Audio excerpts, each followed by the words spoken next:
Luke 21. As Jesus looked up, he saw the rich putting their gifts into the temple treasury. He also saw a poor widow put in 2 very small copper coins. "Truly I tell you," he said, "this poor widow has put in more than all the others. All these people gave their gifts out of their wealth, but she out of her poverty put in all she had to live on." Some of his disciples were remarking about how the temple was adorned with beautiful stones and with gifts dedicated to God.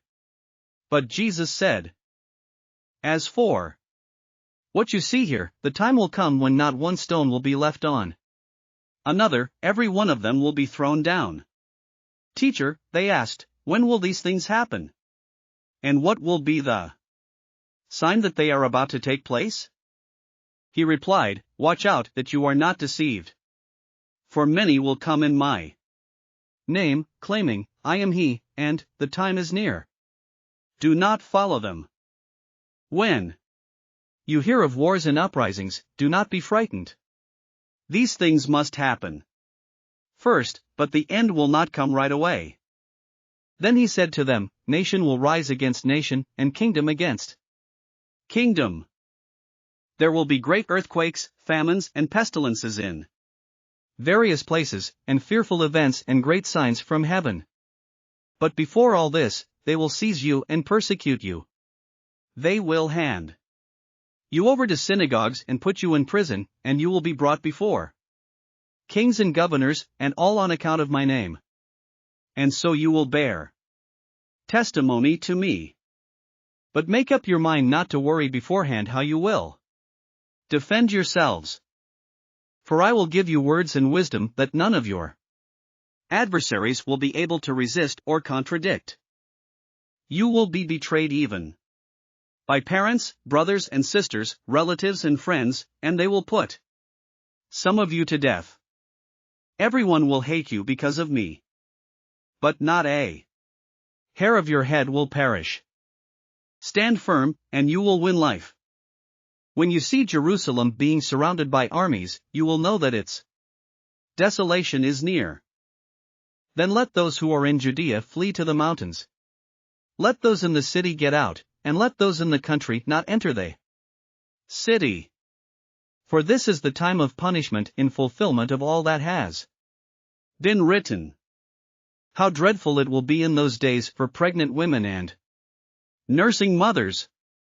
There will be great distress in the land and wrath against this people.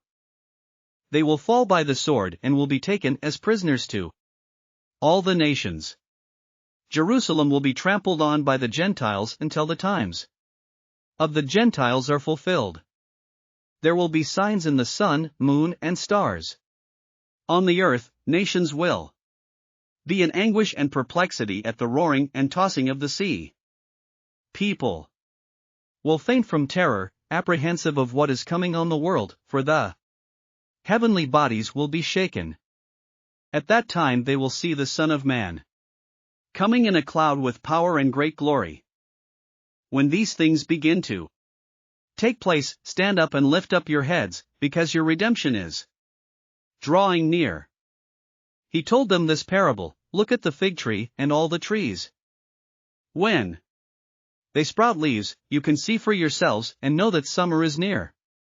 Even so, when you see these things happening, you know that the kingdom of God is near. Truly I tell you, this generation will certainly not pass away until all these things have happened. Heaven and earth will pass away, but my words will never pass away. Be careful, or your hearts will be weighed down with carousing, drunkenness, and the anxieties of life, and that day will close on you suddenly, like a trap. For it will come on all those who live on the face of the whole earth. Be always on the watch, and pray that you may be able to escape all that is about to happen, and that you may be able to stand before the Son of Man. Each day Jesus was teaching at the temple, and each evening he went out to spend the night on the hill called the Mount of Olives. And all the people came early in the morning to hear him at the temple. Thanks for listening to another chapter of the Bible. At My Faith Fuel, we believe a good coffee fuels your faith and energizes your day.